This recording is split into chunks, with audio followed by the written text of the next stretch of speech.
बच्चों, मैं विकास गुप्ता आपका स्वागत करता हूं एक्सप्लिसिट क्लासेस में। आज हम चैप्टर 5 समांतर श्रेणी इंग्लिश में अर्थमेटिक प्रोग्रेशन स्टार्ट करेंगे, जो इस प्रकार है।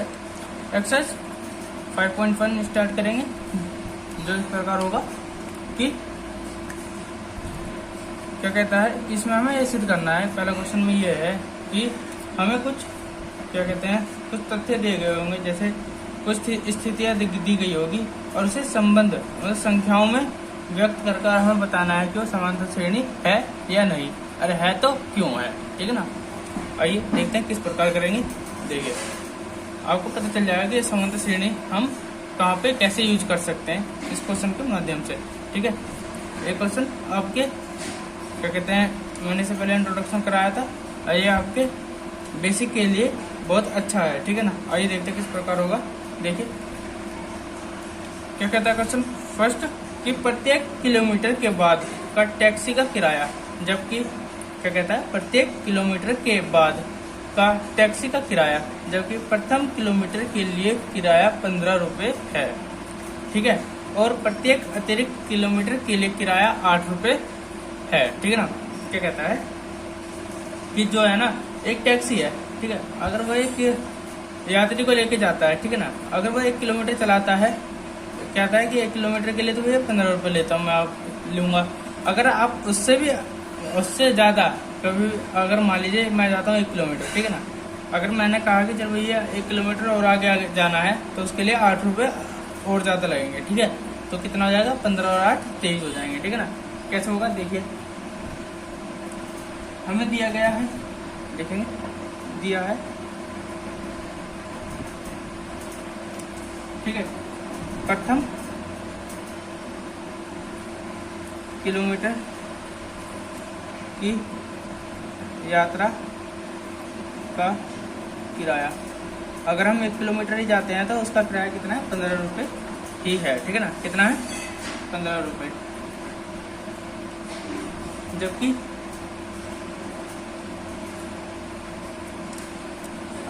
प्रत्येक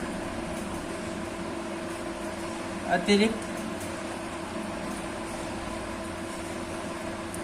किलोमीटर का किराया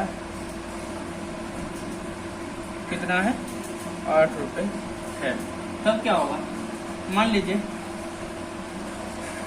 इसमें हम श्रेणी किस प्रकार बनेगी, श्रेणी किस प्रकार बनेगी ये देखते हैं हम, ठीक है। अब देखिए श्रेणी इस प्रकार बनेगी कि अगर मैं 1 किलोमीटर जाता हूँ तो उसके लिए तो क्या 15 रुपये लगेंगे, ठीक है। जब मैं अब क्या करा, अब दूसरी स्थिति है, अगर मैं 1 किलोमीटर गया और फिर मैंने कहा कि भैया मुझे आना, जैसे मैं यहाँ से गया 1 किलोमीटर, और फिर मैंने कहा भैया 1 किलोमीटर और आगे जाना है, तो क्या लेगा कि 15 रुपये तो लेगा जो प्रथम 1 किलोमीटर का है, और उससे ज़्यादा किलोमीटर हम चले उसके लिए कितना लेगा, 8 रुपये, ठीक है। ये हो गया। अब देखिए फिर जो तीसरी स्थिति किस प्रकार बैठेगी कि मैं गया और मैंने कहा 15 मतलब 1 किलोमीटर जाना है, फिर मैंने कहा कि भाई देख मुझे 2 किलोमीटर और आगे जाना है, तो कितना होगा, 1 किलोमीटर का 8 रुपये, तो 2 किलोमीटर का कितना हो जाएगा, 2 गुना 8, ठीक है ना। ऐसे ही 1 किलोमीटर का अगर 3 किलोमीटर अतिरिक्त चलते हैं तो 3 गुना 8 हो जाएगा, ठीक है ना। इस प्रकार हमारी श्रेणी बनती चली जाएगी, ठीक है ना। तो क्या होगी, ये क्या होगा श्रेणी, 15 और 15 8 23, ठीक है। 8 दूनी 16, 15 दूनी 30 और 1 31, ठीक है। और ये हो जाएगा 8 या 24, और 24 और 15 39, ये हो गया हमारी, ये हमारी श्रेणी हो गई। अब देखते हैं हमारी समांतर श्रेणी है या नहीं है, ठीक है। अब देखिए मैंने क्या कहा था कि अब देखिए इन दोनों का अंतर ये 8 ही है। देख कैसे कि अगर मैं इन दोनों का अंतर कैसे, सार्वंतर,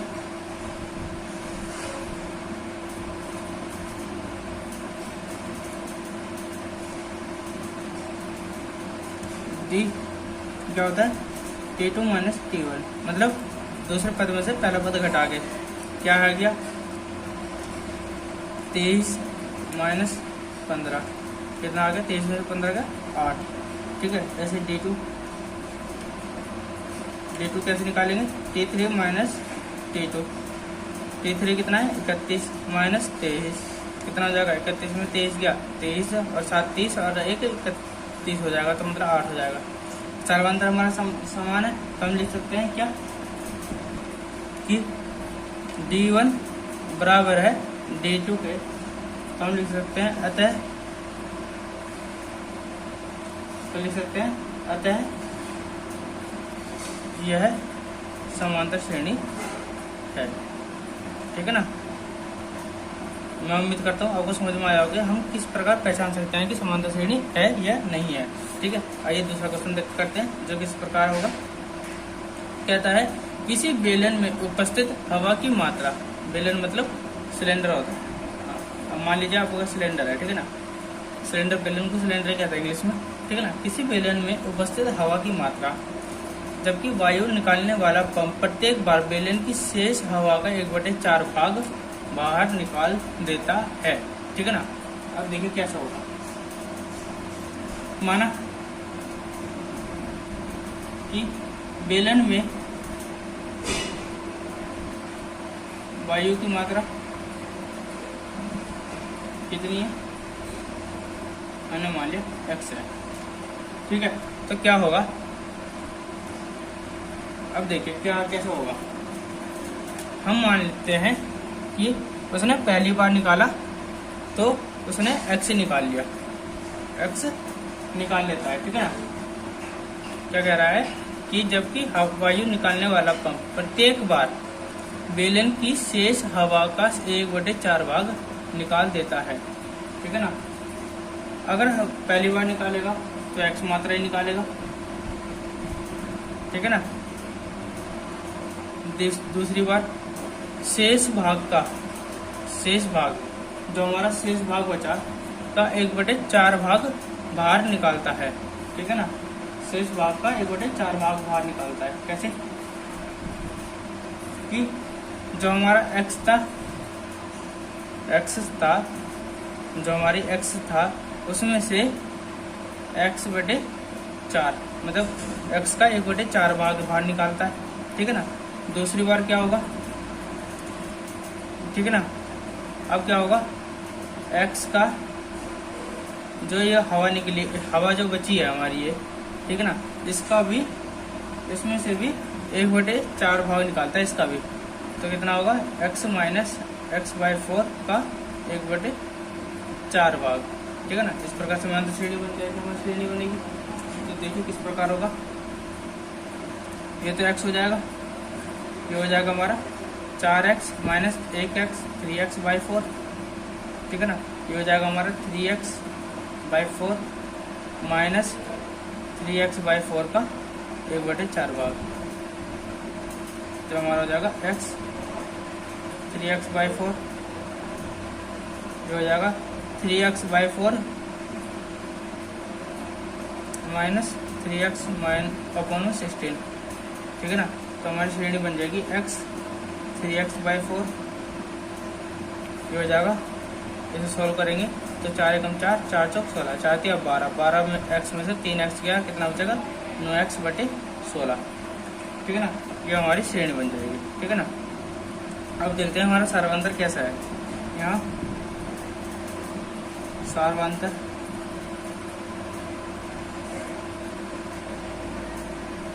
T1 equal to 3x/4, T2 minus T1 करते हैं ना x, तो क्या हो जाएगा 4x। ठीक है ना। 3x क्या हो जाएगा 3x माइनस 4x/4, तो क्या हो जाएगा माइनस के x/4। ठीक है ना। ऐसे ही D2 निकाल लेंगे। D2 होगा 9x/16 में से 3x/4, तो निकाल एलसीएम आएगा हमारा 16, 4 एकम 4, 4 चौक 16, 9x 4 चौक 4 मतलब 4 3 12x, तो हो जाएगा हमारा 3x/16 कोई माइनस के। यहाँ हम देख सकते हैं कि D1 is not equal to है D2 के, तो हम कह सकते हैं कि उपरोक्त श्रेणी समांतर श्रेणी नहीं है, श्रेणी नहीं है। ठीक है ना। आइए थर्ड और फोर्थ क्वेश्चन देखते हैं इसका। थर्ड क्वेश्चन किस प्रकार होगा। ठीक है ना।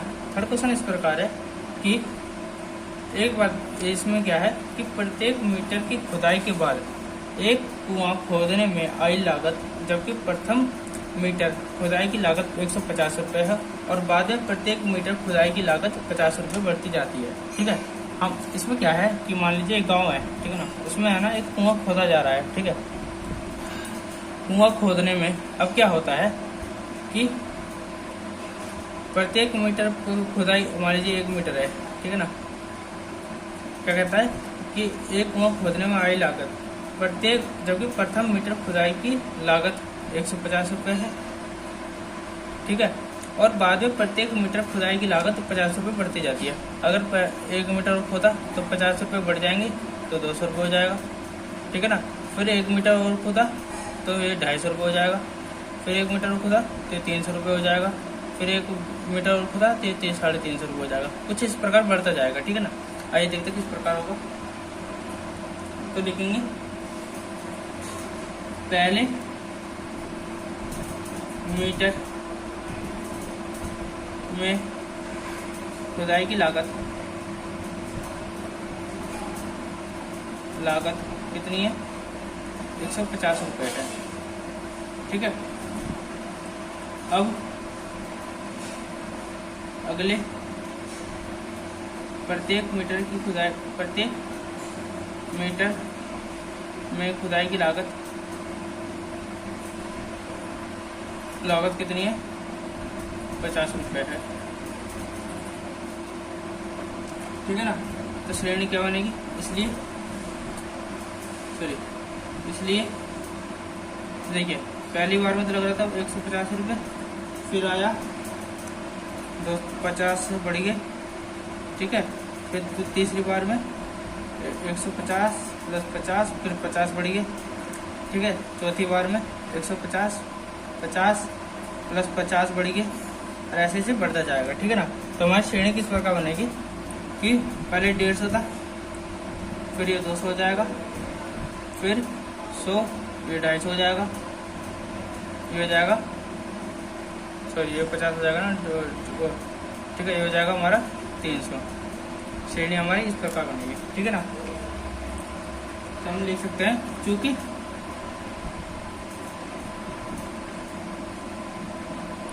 D1 बराबर है 200 माइनस 150 और D2 बराबर 250 माइनस 200 कितना 50 ही है। तो हम कह सकते हैं कि क्योंकि D1 बराबर D2 है, अतः उपरोक्त श्रेणी समांतर श्रेणी है,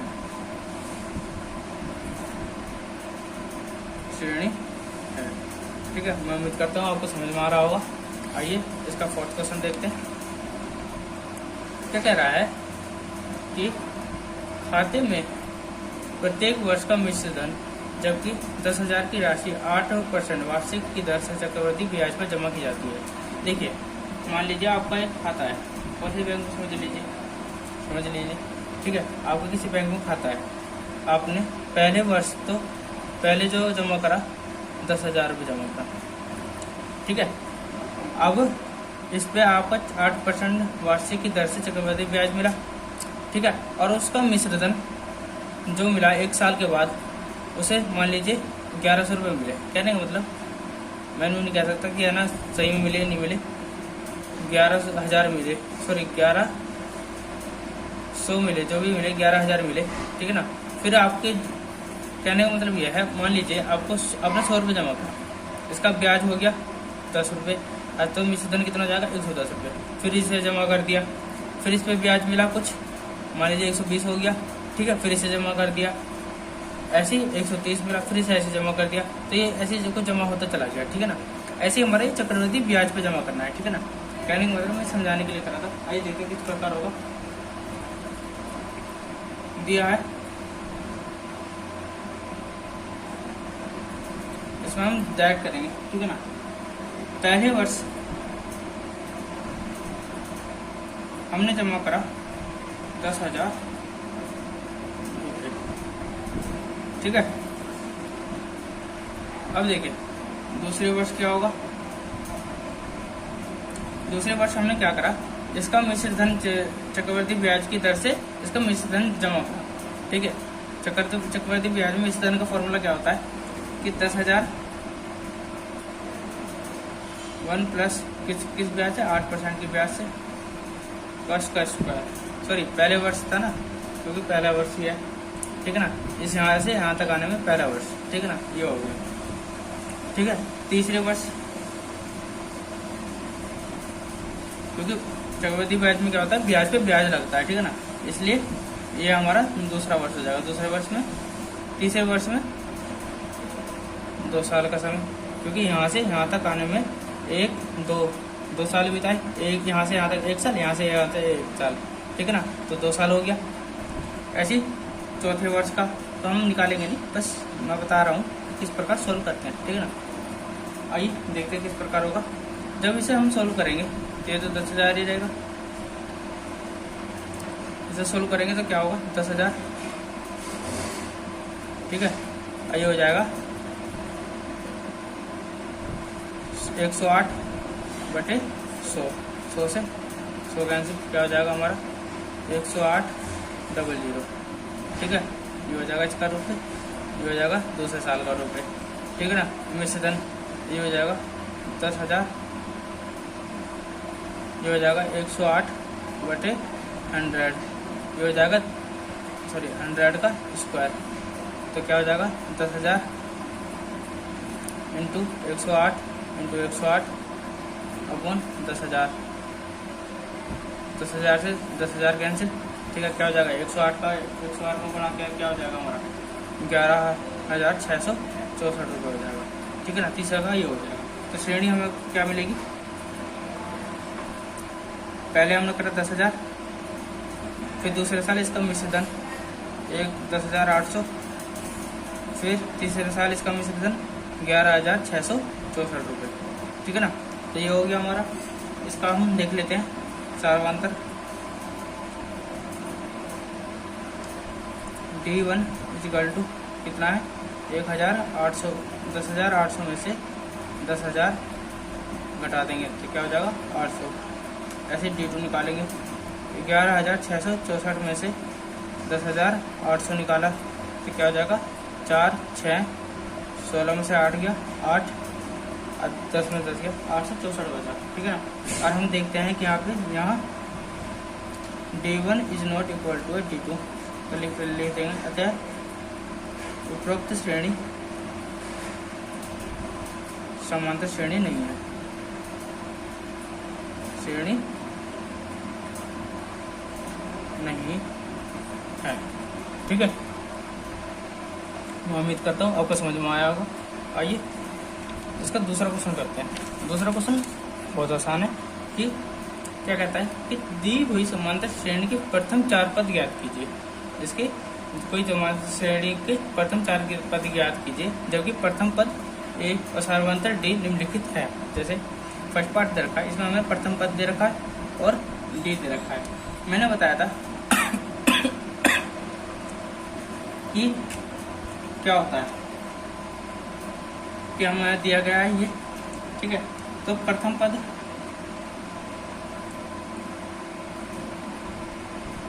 T1 मतलब ए हमें दे रखा है कितना 10, ठीक है। दूसरा पद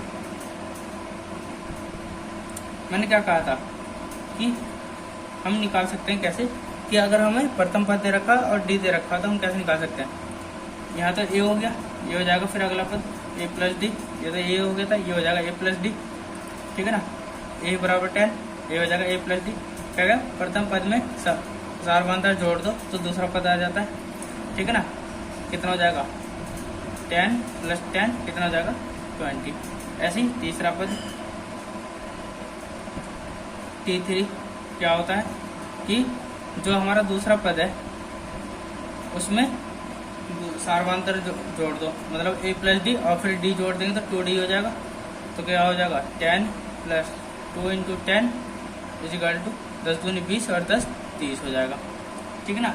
ऐसे 4 पद निकालने थे, चौथा पद निकालेंगे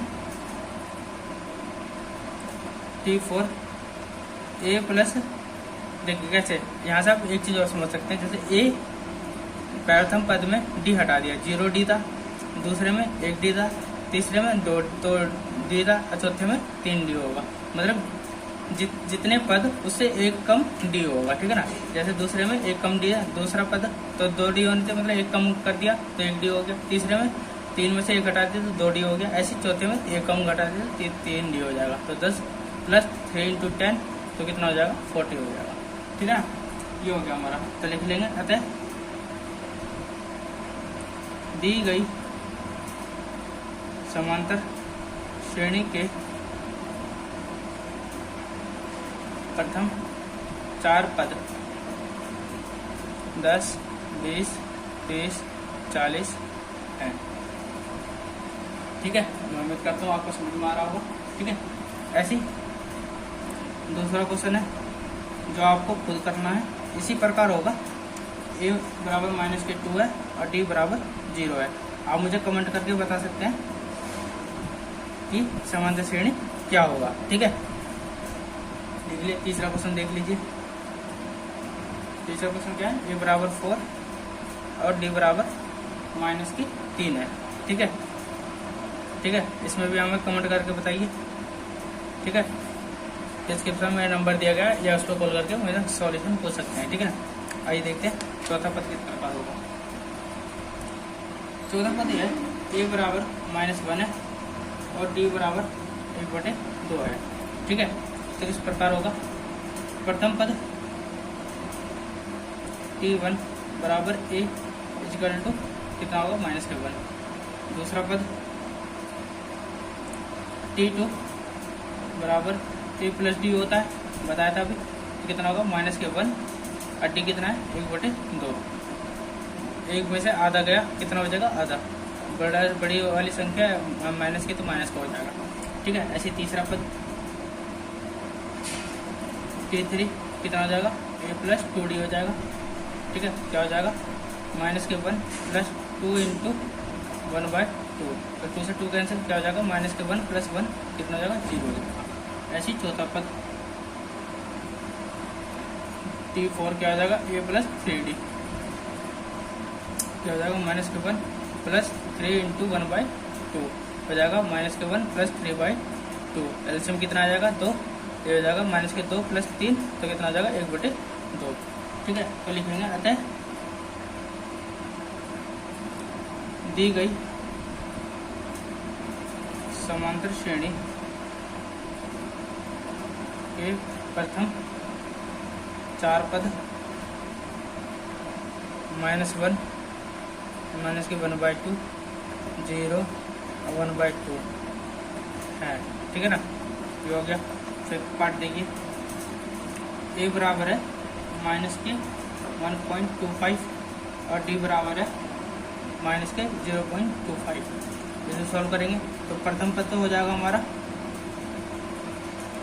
T1 A कितना हो जाएगा, -1.25। दूसरा पद T2 कितना हो जाएगा, A प्लस D -1.25।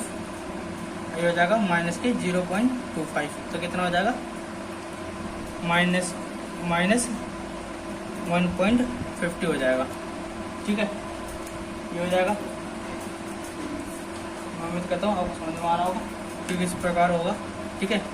और तीसरा पद कितना क्या होगा, T2 हो जाएगा A प्लस 2D। ठीक है। तो ये है हमारा -1.25 और -2 × 0.25 तो कितना हो जाएगा, 50 दूनी 50 हो जाएगा। सॉरी 25 दूनी 50 हो जाएगा। मान के 1.25 -25 दूनी 50। ठीक है। तो कितना हो जाएगा, 0.50 हो जाएगा। तो क्या हो जाएगा, -1.75 हो जाएगा। ठीक है। ऐसे चौथा पद हो जाएगा हमारा T4, तो ये T3 था, तो हो जाएगा A प्लस 3D। तो कितना हो जाएगा, -1.25 प्लस 3 सॉरी माइनस का था ना, 3 × 0.25, तो कितना हो जाएगा माइनस के, ये हो जाएगा 25 के 75, हो जाएगा माइनस के 1.25 माइनस 0.75, तो कितना हो जाएगा, माइनस के 2.00 हो जाएगा। तो लिखेंगे अतः दी गई समांतर श्रेणी के प्रथम 4 पद कौन कौन से होंगे, माइनस के 1.25, माइनस के 150, माइनस के 1.75 और माइनस के 2.00 है। ठीक है, मैं उम्मीद करता हूँ आपको एक्सरसाइज क्वेश्चन नंबर 2 तक समझ में आया होगा। और ऐसे अगर आपको पसंद आया तो लाइक करें, कमेंट करें और शेयर करें और सब्सक्राइब जरूर करें। धन्यवाद।